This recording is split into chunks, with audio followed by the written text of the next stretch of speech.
बड़ा विचित्र दुनिया है कि ईश्वर ने इस दुनिया का ऐसी रचना किया। इसको ये भारत भूमि ऋषिमुनियों का देश है। इस कॉम्प्लिकेटेड एग्जिस्टेंस को ऐसी बहुत सारी चैलेंजेस से भरी हुई इस जिंदगी को कैसे श्रेष्ठ बनाया जाए, इस जीवन को कैसे पवित्र बनाया जाए, इसको हमारे ऋषि मुनि लोगों ने बहुत विधान से समझाया, बहुत विधान से इसको समझाया गया। अभी तुम्हारा नाम शिवम है? हर्षित जो सवाल पूछ रहे हैं कि हम दूसरे को समझाना चाहते हैं, तो समझता नहीं है, और उल्टा हम सही है वो सही है। अभी अश्विनी जी भी समझाने का प्रयास कर रहे थे कि हर एक व्यक्ति को हर बुद्धि से, अपनी अपनी बुद्धि से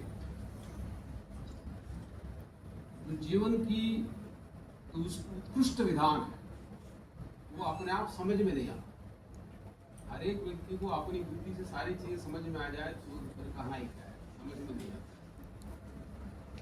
बहुत सारे छोटी छोटी चीजें भी नहीं समझ में आती, इसलिए तो आप लोग बच्चों को हम लोग समझाते हैं। कुछ लोग बड़े होने के बाद भी नहीं समझते। हम लोग सोचते हैं ये तो बड़ा हो गया तो इनको समझ जाना चाहिए। केवल शरीर से बड़ा होना, उम्र से बड़ा होने मात्र से व्यक्ति बुद्धिमान नहीं होता। ये फंडामेंटल प्रिंसिपल्स हम लोग सबकी गलती यही है। हम लोग सोचते हैं कि कोई व्यक्ति बुजुर्ग हो गया तो वो समझदार होगा, ज्यादा बुद्धिमान हो गया होगा। बूढ़ा होना और बुद्धिमान होना पर्यायवाची नहीं है। इतना ही नहीं है, कोई बड़े पद पे जाना और बुद्धिमान होना ये भी पर्यायवाची नहीं। और तीसरी बात, किसी एक विषय में बहुत अच्छी चीज जानता है, सही जानता है, एक विषय को जानने मात्र से ये कहना कि दूसरे विषय को भी अच्छी तरह जानता है, ये कोई व्यक्ति यहाँ दुनिया की ये सर्वज्ञ नहीं है। हमारी गलती ये है कि किसी एक विषय को बहुत अच्छी तरह जानता है और वो दूसरे विषय पे बोल रहा है। लोग मानते हैं चूंकि वो बहुत विद्वान है एक विषय में, इस विद्या में भी विद्वान होगा, ऐसे हम लोग मान के चलते हैं, जो भी सत्य नहीं है, जो भी सत्य नहीं है। क्योंकि ये जीवन बड़ा कॉम्प्लिकेटेड है तो हम सब लोग भी गलतियां करते रहते हैं। ये लोग, क्या नाम तुम्हारा? नागेंद्र सर। नागेंद्र बोल रहा था कि हम जो है अपने परिवार वालों के साथ भी, अपने भाई बहन माता और भी रिश्तेदार फ्रेंड्स, हम तो सही भावना के साथ व्यवहार करते हैं और हम अपेक्षा करते हैं कि वो भी उसी तरह का व्यवहार करें, लेकिन वो करता नहीं है। लेकिन ये हो सकता है कि अपनी बुद्धि से नागेंद्र तो प्रयास कर रहा हूँ, मैं सही कर रहा हूँ, लेकिन दूसरों को समझ में आ रहा हूँ ये सही कर नहीं रहा। ये भी है, बहुत बार हर एक व्यक्ति अपनी बुद्धि से समझता है कि मैं तो सही कर रहा हूँ, सही बात है, लेकिन दूसरे वालों को ऐसा नहीं लग रहा होगा कि ये सही कर रहा। एक ये बात है। और दूसरे व्यक्ति इनके सही करने पर भी, सोचने पर भी ये सही कर रहा है, लेकिन उनकी कुछ न कुछ मजबूरी होगी या उनकी अंदर कुछ न कुछ नासमझी कहिए, गलत फहमी कहिए और उनकी दुष्प्रवृत्ति कहिए, बहुत सारी इसमें ये विविधताएं हैं। इन सारी विविधताओं के बावजूद भी हम अपने जीवन को अच्छे ढंग से, सही ढंग से जिए और दूसरों लोगों को हम लोग प्रेरणा बन सके, ये कैसे करें, ये बहुत बड़ा चैलेंज है। ये बहुत बड़ा चैलेंज है। तो हमारे सारे ऋषिमुनियों ने इसी के बारे में चिंतन किया है। फंडामेंटल यही है कि तुलसी बाबा कहते हैं कि जड़ चेतन गुणदोष में विश्व की अवतार, इस संसार का निर्माण करने वाले ईश्वर ने इसको ऐसा बनाया है। ये मिक्सचर है, यहाँ पे हर चीज का मिक्सचर है। तो ग्रेट व्यक्ति का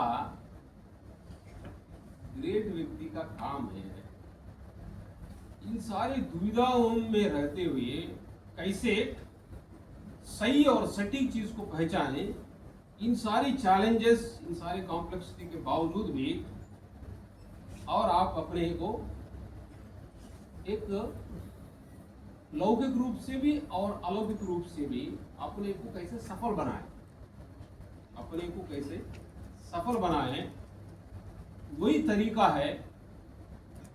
शिवम जी ने बहुत अच्छी परिभाषा दिया है कि हम लोग बोलते हैं कि योग कर्मसु कौशलम। योग को जनरल लोग जो समझते हैं, अपने कर्म को बेहतर ढंग से करना, अपने कर्म को बेहतर ढंग से करना योग है। ये भी परिभाषा है। आज शिवम ने एक दूसरी परिभाषा दिया है, कर्मसु योगः इति कौशलम।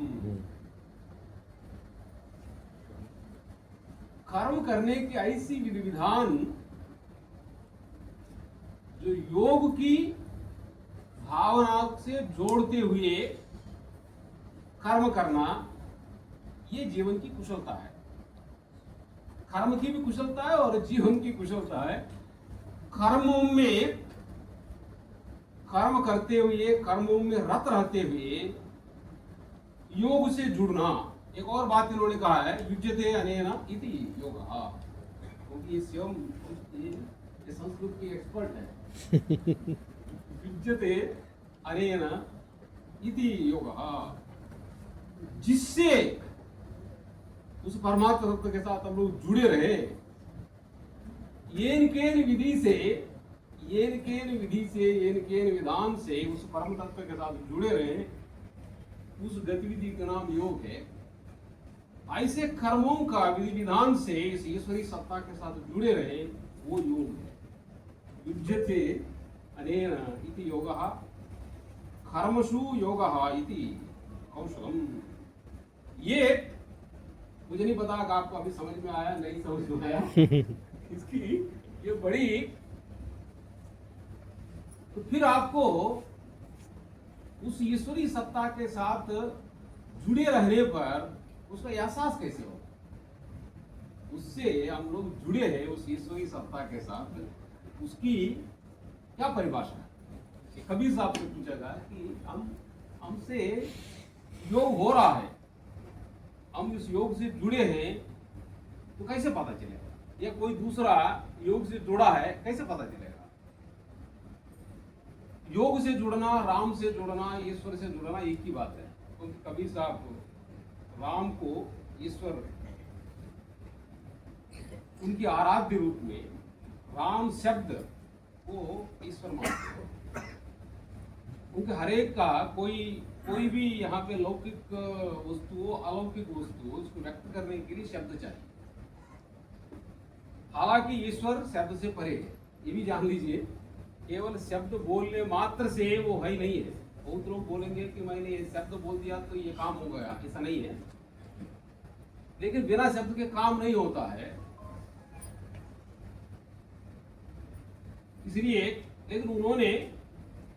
लेकिन ऋषि मुनि लोगों ने अलौकिक तत्वों को लौकिक बातों से व्यक्त करने की एक अनोखा विधि की इजाद करते हैं। हर एक ऋषि मुनि लोगों की बड़ी उनकी एक विशेषता है।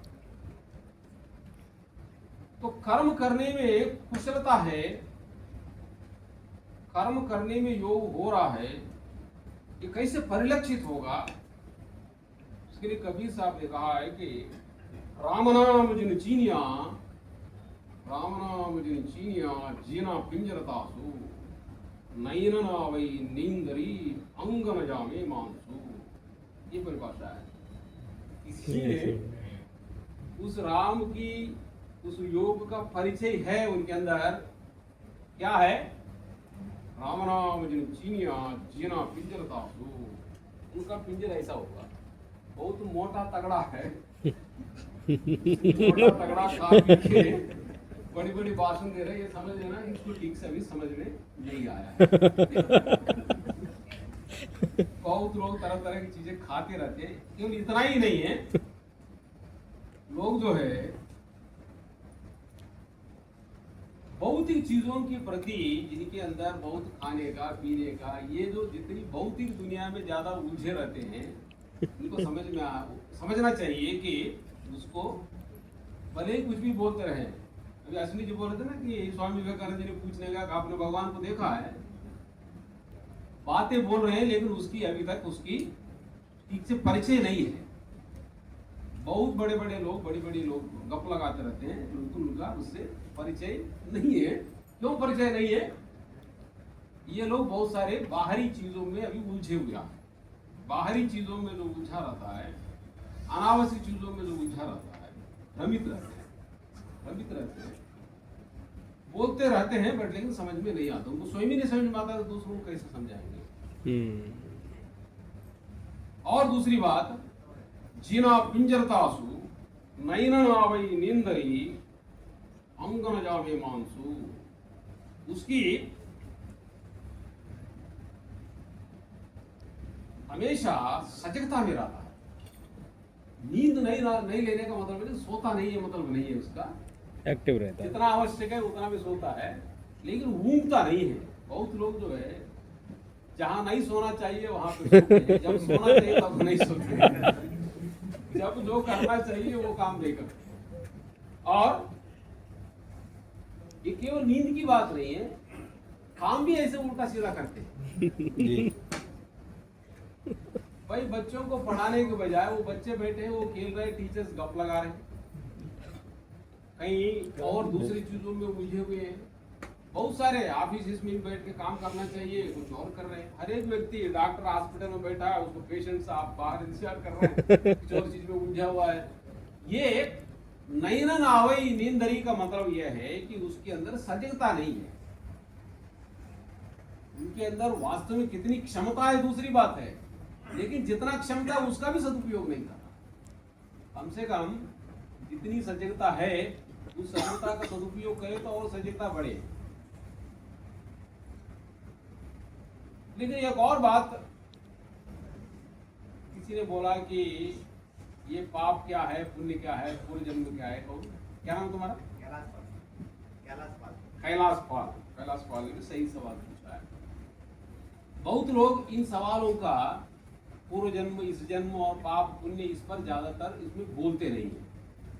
क्यों नहीं बोलते? भगवान बुद्ध ने भी इस पर नहीं बोला, क्योंकि केवल भौतिक रूप से तर्क देने पर लोगों को खराब लगता है। यदि कहीं पर किसी का कोई व्यक्ति अंधा है, हम कहेंगे भाई तुम्हें बहुत पाप किया इसलिए तुम अंधे हो, ये कहेंगे तो बहुत बुरा लगता है। सही बात है। कोई व्यक्ति विकलांग है या कोई व्यक्ति गरीब पैदा हुआ है, कोई गंभीर बीमारी से पैदा हुआ है, यदि हम ये कह देंगे कि भाई ये तुम्हारी पूर्व जन्म की बहुत कर्म है, बहुत खराब था इसलिए तुम ऐसे पैदा हुए हो, ये बोलने पर बहुत बुरा लगता है। तो इसलिए महापुरुषों ने उस पर ज्यादा बोले नहीं है। लेकिन हमारी ऋषि मुनि लोगों ने, क्योंकि भारत भूमि ऋषि मुनियों का देश है, किसी सवाल को अवॉइड करने से बात बनती नहीं है। ये तो जवाब तो देना ही पड़ेगा। कोई व्यक्ति गरीब घर में पैदा हुआ, कोई व्यक्ति निर्धन परिवार में पैदा हुआ, कोई व्यक्ति सारे अंग विद्यमान है, किसी अंग विहीन है, तो कोई बचपन से तरह बहुत सारे बीमारियां लेके पैदा हुआ, कोई जनरल स्वास्थ्य, बहुत सारे विविधता हम देखने के लिए मिलता है। ये सवाल ठीक से बताया जाए, इंडिकेशन के रूप में हम लोग स्वयं डिराइव करना चाहिए, जिनको सीधे बोलने पर बुरा लगता है। तो हमारे शास्त्र में बोला है कि को न खाओ सुख दुख दाता, निज कृत कर्म भोग सब प्राप्ता। इनको जो मिलता है, अदरवाइज भगवान के ऊपर आरोप लगेगा कि इनको ऐसे। बहुत सारे लोग ये भी सवाल पूछते हैं, भगवान होता तो उनको ऐसा क्यों पैदा कर दिया? ये बिल्कुल जानना पड़ेगा कि ये जीवन निरंतर ये चलता रहता है। तो इस जन्म में जो किए हैं, अगले जन्म में, इस जन्म में भी कुछ भुगतना पड़ेगा, अगले जन्म में भी भुगतना पड़ेगा। इसलिए जिनको जो मिला है ये 100% मान के चलना पड़ेगा इसको, ये मेरा ही भाग्य है। अदरवाइज यदि ये ना मानने से बहुत विरोधाभास पैदा हो। बट लेकिन यदि वहां पर है, क्या उसको उद्धार का मार्ग है या नहीं है, ये समझते हुए दूसरों को उसको कंडेम करने का अधिकार नहीं है। हम सब लोग भी, यदि एक और बात बता दें व्यापक रूप से, इस मानव जन्म में पैदा हुए हैं हम सब लोग, हमारे अंदर पुण्य और पाप का मिक्सचर है। किसी को ये गलतफहमी नहीं होना चाहिए मेरे पास तो सारा पुण्य, दूसरे लोगों को सारा पाप है। यहाँ पे जितने लोग पैदा होते हैं ये मानव जीवन में, ये मिक्सचर है, कुछ पुण्य भी है कुछ पाप है। किसका कितना पुण्य कितना पाप है उतना आंकलन कोई करने का प्रयास भी नहीं करना चाहिए जो है।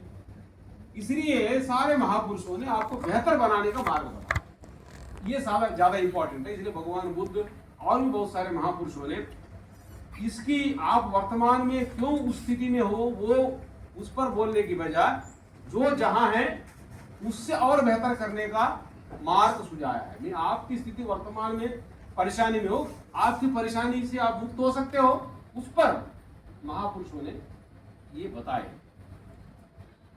आप भले ही बहुत अच्छी स्थिति में आज हो, लेकिन आप यदि फंडामेंटल प्रिंसिपल्स का पालन नहीं करेंगे आपकी स्थिति अच्छी बुरी होने में बहुत देर नहीं लगता। आज मैं स्वस्थ हूं ये गारंटी नहीं है कि मैं जो है कल भी स्वस्थ रहूंगा, एक साल के बाद भी स्वस्थ रहूंगा। इसे स्वस्थ रखने के लिए इसका विधि विधान ठीक करना पड़ेगा। बहुत सही। शिवम जी बोल रहे थे ना बॉडी माइंड कॉम्प्लेक्स, आपने बोला था बॉडी माइंड कॉम्प्लेक्स। इस शरीर और मन की इसका अपना विधि विधान है। यहाँ पे हर चीज का विधि विधान है। ये सारा दुनिया नियमों में बंधा हुआ है। ये सारी दुनिया नियमों, अपने शरीर मन सारी सृष्टि नियमों में बंधा हुआ है। उस नियमों को जानना चाहिए और उस नियमों के अनुसार चलना चाहिए। बस दो ही चीज है। जो व्यक्ति इस नियमों को जानेगा, उस नियमों के अनुसार चलेगा, वो व्यक्ति स्वयं भी शांति और सुख का अनुभव करेगा और उन्हीं ऐसे व्यक्तियों के माध्यम से भी और शांति और सुख स्थापित हो सकता है। ये फंडामेंटल प्रिंसिपल आप जान लीजिए। दोबारा मैं बताता हूं। सारी सृष्टि नियमों में बंधा हुआ है। स्थूल नियम हो या सूक्ष्म नियम हो, स्थूल नियम हो या सूक्ष्म नियमों में बंधा हुआ है। उस नियमों को जानने से और उस नियमों का अनुसरण करने से व्यक्ति उत्कर्ष को प्राप्त करता है। इसलिए भक्ति का मतलब यह है उस नियमों के साथ जानना, उस नियमों से प्रेम करना। राइट जी। ये गांठ बांध लीजिए। बहुत सारे लोग ठीक से ना जानने से भ्रम में जाते हैं। ईश्वर कहाँ है? ईश्वर उन नियमों में विद्यमान है। ईश्वर वास्तव में क्या है? इस विज्ञान ही ईश्वर। सत्यम ज्ञानम अनंतम ब्रह्म।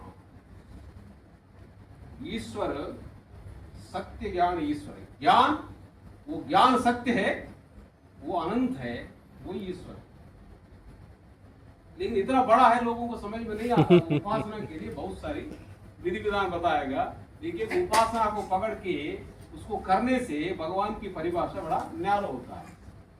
भगवान अनंत है, सारा ब्रह्मांड का एक ही मालिक है, सारे ब्रह्मांड का एक ही मालिक है।